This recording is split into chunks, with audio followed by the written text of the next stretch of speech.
Estamos conversando con el doctor Carlos Aránguez Sánchez, profesor de Derecho Penal de la Universidad de Granada de España, tratando de comprender en qué consiste el delito de lavado de activos, un ilícito que se ha convertido en un referente significativo de la corrupción de funcionarios por su ligación precisamente a esta actividad ilícita en estos últimos tiempos aquí en el Perú.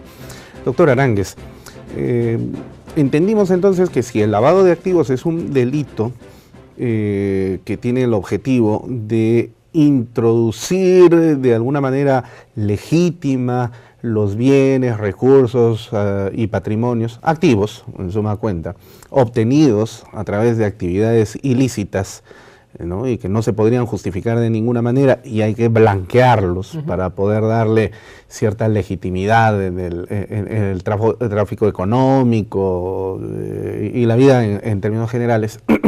Entonces, esto supone que el delito del lavado de activos es una suerte de consecuencia lógica de algunos delitos precedentes, ¿no? Como por ejemplo el tráfico ilícito de drogas, la trata de personas, el crimen organizado en términos generales, ¿no? Esto ha puesto sobre discusión en la mesa del debate jurídico el hecho de que para algunos juristas se hace necesario probar el delito fuente, el delito precedente, antes de siquiera iniciar una investigación por delito de lavado de activos.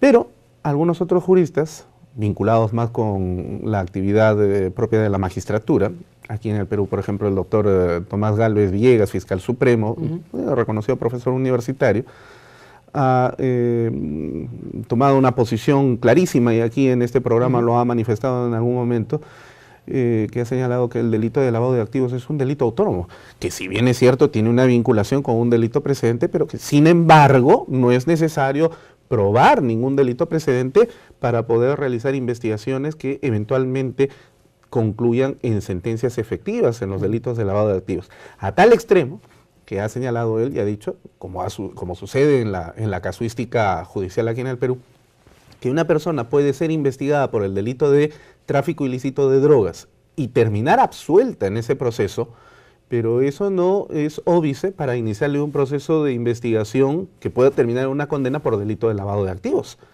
¿Cuál es la posición que usted asume sobre el particular en el caso del delito precedente? Pues muy parecida al del doctor Tomás Aladino Gálvez, es decir, en su monografía sobre la cuestión. Yo ya expuse en mi tesis doctoral en 1998 que el delito de blanqueo de capitales es un delito autónomo, evidentemente es un delito de referencia, tiene un delito previo del que provienen los bienes, pero pasa algo parecido a la receptación. Si alguien nos ofrece en la calle un teléfono móvil, un iPhone 7, por un precio vil, por ejemplo, 500 soles, evidentemente por la situación atípica comercial, porque no es un establecimiento, por las circunstancias que marcan la transacción, la rapidez, la fugacidad, la confidencialidad, el sigilo, y sobre todo por el precio irrisorio del producto. Evidentemente nosotros sabemos que ese móvil, que ese celular proviene de un delito. No sabemos si ha sido un hurto o un robo, no conocemos exactamente cuál era su anterior propietario. Pero lo sospechamos, ¿no? Pero no solamente lo sospechamos, estamos absolutamente convencidos de que tiene una ilícita procedencia, porque si no, efectivamente no lo ofrenderían por ese precio. Claro. Bien, ese nivel, ese estándar de calidad de la prueba indiciaria o directa es lo que necesitamos para acreditar la conexión entre los bienes y un delito previo. El delito previo no tiene por qué estar plenamente determinado, juzgado, haber sido condenado, no. Pero tenemos que acreditar que los bienes, hay una conexión entre esos bienes y un delito anterior. Claro, por ejemplo, si una persona jamás ha tenido... Jamás el movimiento terrorista... No, perdón, quería decir que nunca ha tenido, nunca ha tenido, una persona nunca ha tenido bienes algunos, nunca ha tenido una actividad lícita, y de repente aparece con un patrimonio ingente y está conectado a una organización criminal dedicada al narcotráfico y no puede justificar el origen de ese patrimonio, en ese caso, efectivamente, nosotros podemos ver que esta persona pues es un simple testaferro de la organización y sospechar con absoluto fundamento que esos bienes provienen de un delito. Es decir, el nivel que exigimos es el de un estándar de una prueba similar al que he expuesto en la receptación. Es decir, tenemos que acreditar, y en la sentencia así tiene que reflejarse, los motivos por los que inferimos que esos bienes provienen de una actividad ilícita. Tenemos que señalar, desde luego, de qué actividad y la conexión con la persona o grupos criminales que han originado esos bienes. Eso es muy importante, ¿no? Hay que marcarla, ¿no? Pero efectivamente se puede condenar por blanqueo de capitales por delito de lavado de activos sin necesidad de que exista una determinación precisa, previa del delito del que proviene. Pero cuando usted defendió su tesis doctoral en 1998, usted se desempeñaba como fiscal del Ministerio Fiscal, ¿verdad? Correcto. Es decir, entonces esa era una posición que favorece mucho los intereses del Ministerio Público en la persecución del delito, pero que descoloca al abogado en ejercicio libre de la profesión, que es la labor que ahora usted está cumpliendo. Pero la carga de la prueba no se invierte en ningún caso, ¿eh? ¿Cómo asume ahora usted que es abogado en ejercicio esta postura sobre el tema del delito precedente? Bueno, antes incluso que abogado o fiscal, como profesor universitario y con absoluta honestidad, esta tesis, que además es la que se ha impuesto en todos los ordenamientos jurídicos. De manera dominante. Dominante, absolutamente dominante.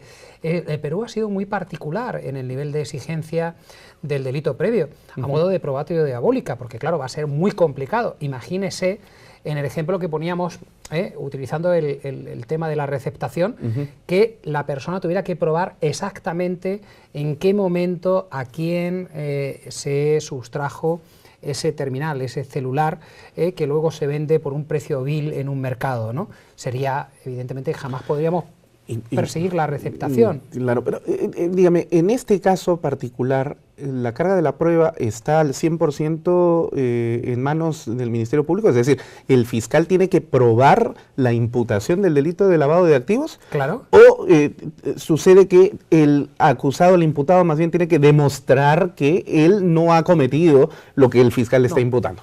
Es el fiscal el que tiene que probar, efectivamente, la acusación pública en este caso, el que tiene que probar todos los elementos del tipo, y evidentemente el origen ilícito de las ganancias es un elemento más del tipo penal y tiene que acreditarlo. ¿Cómo lo puede acreditar? Con prueba indiciaria. Una prueba indiciaria, normalmente, cabe la posibilidad de que paladinamente, por ejemplo, en una intervención telefónica se reconozca, es decir, hemos llevado pues a Suiza el dinero que hemos obtenido del narcotráfico, pero eso no es lo normal. Normal es que esos capitales pues se encuentren y haya que inferir su origen. Y en primer lugar, lo importante es la inexistencia de un patrimonio justificado. Es decir, efectivamente el sujeto no puede decir cómo ha obtenido esos bienes. En segundo lugar, una situación anómala, es decir, esos bienes, esos activos se poseen o se han tratado de una forma que no es la habitual. Por ejemplo, cuando se decomisan grandes cantidades de dinero guardadas en una simple caja de zapatos debajo de una cama. Pero también cuando se crea un sistema de sociedades en cajas chinas en las que efectivamente una es propietaria de otra, o una de otra, de otra, de otra, hasta llegar a una que tiene los terrenos o los bienes. La circulación de dinero en las condiciones que hemos comentado para eludir, pues por ejemplo, el control del fisco pasando por diversas legislaciones para después terminar en el mismo país. Luego, un tercer bloque de indicios serían las conexiones con personas o grupos mafiosos, es decir, que realizan actividades criminales. Tenemos que identificar que esa persona está en contacto contra el grupo dedicado al narcotráfico, al tráfico de armas, a la explotación sexual. Es decir, buscar cuál es el origen de ese patrimonio injustificado, tratado anómalamente y finalmente con esa conexión con grupos criminales. En este sentido, ya solamente cabría matizar que no se invierte la carga de la prueba cuando también en las sentencias se marca la llamada doctrina Malón. Es decir, ¿qué pasa cuando un sujeto, existiendo indicios de que ese patrimonio puede provenir, por ejemplo, del narcotráfico, se acoge a su derecho a no declarar y guarda silencio?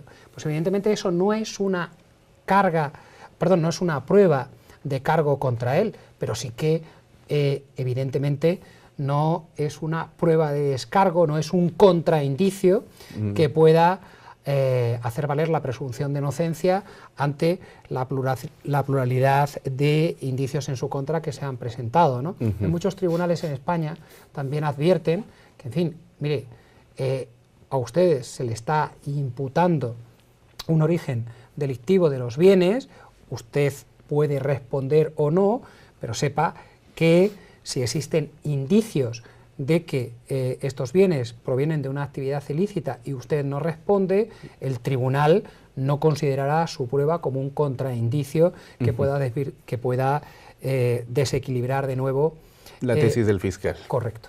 Y más bien aquí ese silencio vendría a jugar la verificación de ese viejo dicho del que calla otorga, más o menos. Claro, en este caso, y eso ha sido criticado como una inversión de la carga de la prueba, pero no realmente es, simplemente el tribunal llama la atención sobre que se han presentado indicios y quien puede hacerlo no presenta un contraindicio.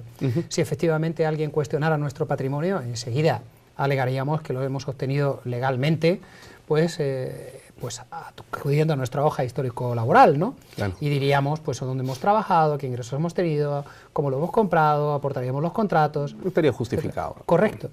Cuando, pudiendo hacer esa operación, no lo haces, el tribunal valora muy negativamente esa actitud, sobre todo porque existen, pues eso, ese patrimonio injustificado, esa conexión con grupos criminales y esas operaciones injustificadas desde el punto de vista comercial o empresarial. De donde pecata mía, tengo una casa que está valorizada en $2 millones, 4 autos Ferraris, salidas del país de manera permanente a Europa, a Asia, ¿no? Por costos elevados, compras de ropa de las mejores marcas, y se sabe que mis ingresos solamente son de 15.000 soles mensuales, claro. ¿No? Entonces, ¿de dónde sale todo eso? Claro, y esa persona podría dar una explicación, es decir, podría decir que fuera del país tiene un patrimonio y que efectivamente con eso lo ha traído y ha obtenido, o sea, que si hubiera una explicación la podría haber dado, pero normalmente en el proceso pues no lo manifiesta. Pero no basta con todo lo que acabamos de decir, sino que además, por ejemplo, pues existen conexiones con un grupo, con una persona criminal. Es decir, aquí lo importante es que luego, pues esta persona, cuando ha viajado al extranjero, pues está en contacto con las triadas chinas, con los Forum Casson, por ejemplo, en Rusia, o con la mafia siciliana, o con una persona muy conocida dedicada a una actividad ilícita, y buscamos esa conexión, que claro, esa conexión, usted me dirá, bueno, pues, por ejemplo, ¿por qué me van a sancionar por ser amigo de un narcotraficante y pasar las vacaciones en su yate? Porque tengo ese patrimonio injustificado. Claro. Eso es importante, porque si no lo tuviera, y lo manejaba además de forma pues poco coherente, si no fuera por eso, la conexión con ese grupo no tendría relevancia. Claro, cobra enorme interés cuando se confluyen todas esas circunstancias, ¿no? Sí. Ahora, evidentemente este es un delito vinculado con un aspecto económico de la vida social, ¿no es cierto?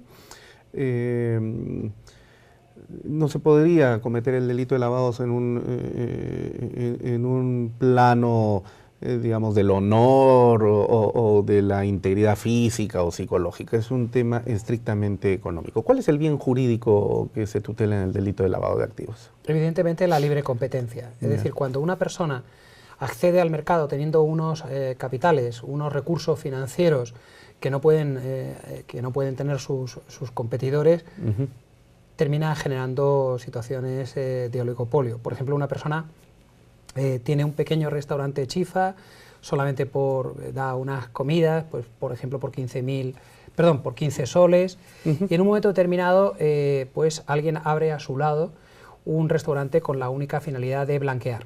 Lo que va a pasar es que esta persona podrá bajar los precios, podrá hacer dumping, incluso podrá vender por debajo del precio del mercado. Al final lo que va a hacer es hacer quebrar al otro comerciante, comprar su local, porque si es un empresario en la economía ilegal, va a ser un empresario también muy voraz en la economía legal, va a comprar su local y al final va a generar un oligopolio, se va a quedar con toda la zona de todos los negocios de comida. Fagocitando todo lo que pueda encontrarlo a su vez, ¿no? Y destroza la libre competencia empresarial, ¿no? Bien. Bueno, vamos a hacer entonces, aquí nos indican una pausa comercial para poder continuar en el siguiente bloque con esta interesante conversación. Perfecto. Regresamos entonces en Referente Jurídico.